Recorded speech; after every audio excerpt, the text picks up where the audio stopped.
खुशी का सुहाना सफर एपिसोड 45। जैसा कि पिछले एपिसोड में खुशी कॉलेज के पहले दिन अपने स्कूल के बेस्ट फ्रेंड सूरज से मिलती है और फिर वो दोनों साथ बिताई हुई पुरानी यादों को ताजा करते हैं। नमस्कार दोस्तों, मैं नम्रता शर्मा लेकर आई हूँ अपनी लिखी हुई कहानी जिसका नाम है खुशी का सुहाना सफर। उम्मीद करती हूँ कि आपका और मेरा ये सफर भी सुहाना रहेगा।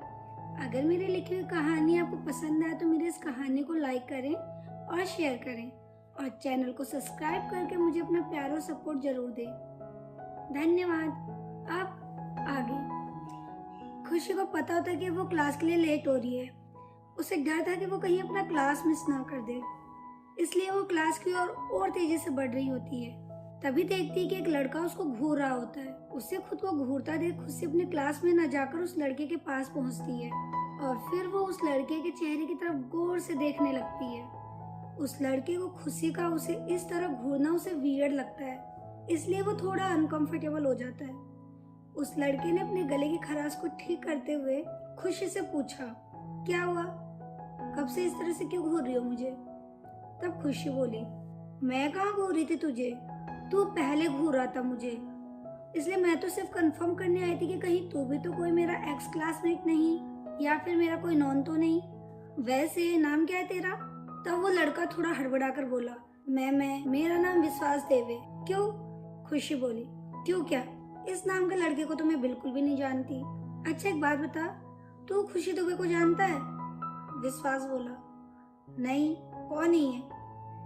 खुशी बोली, फिर तो पक्का कंफर्म हो गया कि तू मेरा कोई नॉन वॉन नहीं है। रही नाम की, तो अभी नहीं जानता तू खुशी दुबे का नाम। कोई बात नहीं, बहुत जल्दी इस नाम को तेरे साथ साथ पूरा कॉलेज जान जाएगा। विश्वास पूछा, लेकिन मुझे उसके बारे में जानना ही क्यों है? मुझे लड़कियों में कुछ खास इंटरेस्ट नहीं है, सिर्फ दूर से उन्हें ऑब्जर्व करना ही अच्छा लगता है। खुशी विश्वास की ये बात सुनकर उसके घूरने का रीजन समझ चुकी थी, इसलिए विश्वास से थोड़ी कड़क आवाज में बोली, अच्छा तो देसी भाषा में समझू तो लड़कियां ताड़ना पसंद है तुझे, और जैसे कि मैं भी एक लड़की हूँ इसलिए तो मुझे ताड़ रहा था, है ना? विश्वास उसका कोई जवाब दे पाता कि खुशी ने आगे गुस्से में बोला, तुझे लड़कियां ताड़ने का शौक है ना? अब मैं तुझे मेरा शौक बताती हूँ। मेरा शौक है तुझ जैसे लड़कों के दांत और हड्डी पसली को तोड़ना। वैसे ताड़ना और तोड़ना कितनी सिमिलर है ना हमारी चॉइस। फिर खुशी विश्वास का कॉलर खींचकर उसका चेहरा अपने चेहरे के सामने लाकर उससे बोली, बेटा तो दोबारा मुझे किसी लड़की को ताड़ते हुए दिख मत जाना, वरना तेरे हाथ की हड्डियों को निकालकर उससे डांडिया खेलूंगी। डांडिया, समझा? पहले ही लेट हो रही थी, फालतू वो टाइम वेस्ट कर दिया मेरा बेवकूफ लड़के ने। इस तरह खुशी बड़बड़ाती हुई फिर से अपनी क्लास की ओर बढ़ गई। खुशी के मुंह से अपने लिए इतना भला बुरा सुनकर विश्वास की नजर में अब खुशी खटक चुकी थी। वो उसे सबक सिखाना चाहता था, लेकिन उसे भी अपनी क्लास अटेंड करनी थी, इसलिए वो अभी अपनी क्लास की ओर बढ़ गया। खुशी क्लास में पहुंचकर एक खाली सीट देखकर उस पर बैठ गई। तभी एक लड़की भी घबराई हुई से जल्दीबाजी में क्लास में घुसी और आकर खुशी के बगल में बैठ गई। खुशी उस लड़की से उसके घबराने का कारण पूछना चाहती थी, मगर क्लास में प्रोफेसर को देखकर वो चुप हो जाती है। खुशी नोटिस करती है कि वो लड़की बार बार पीछे पलटकर देख रही है।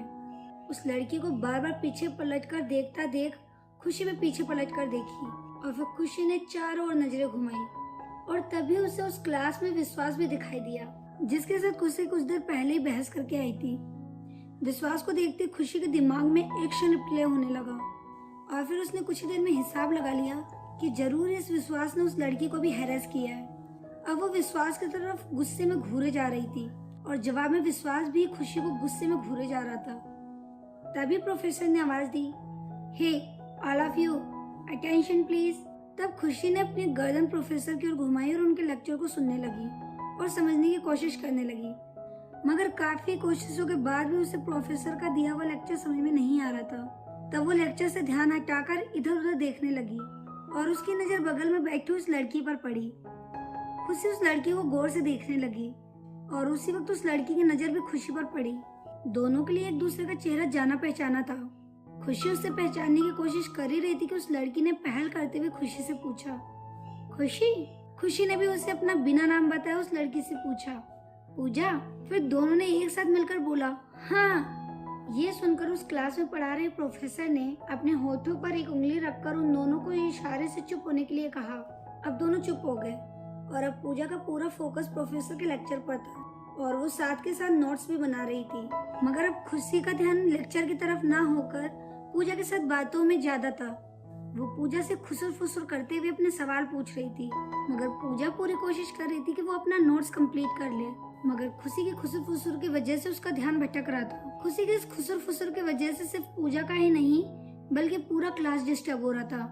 परेशान होकर फाइनली प्रोफेसर ने खुशी और पूजा को क्लास के बाहर जाने का रास्ता दिखा दिया। तब पूजा ने प्रोफेसर को एक्सप्लेन करने की काफी कोशिश की कि उसमें उसका कोई फॉल्ट नहीं है, वो क्लास अटेंड करना चाहती है। मगर प्रोफेसर ने पूजा की कही हुई सभी बातों को इग्नोर करके उसे खुशी के साथ क्लास से बाहर निकाल दिया।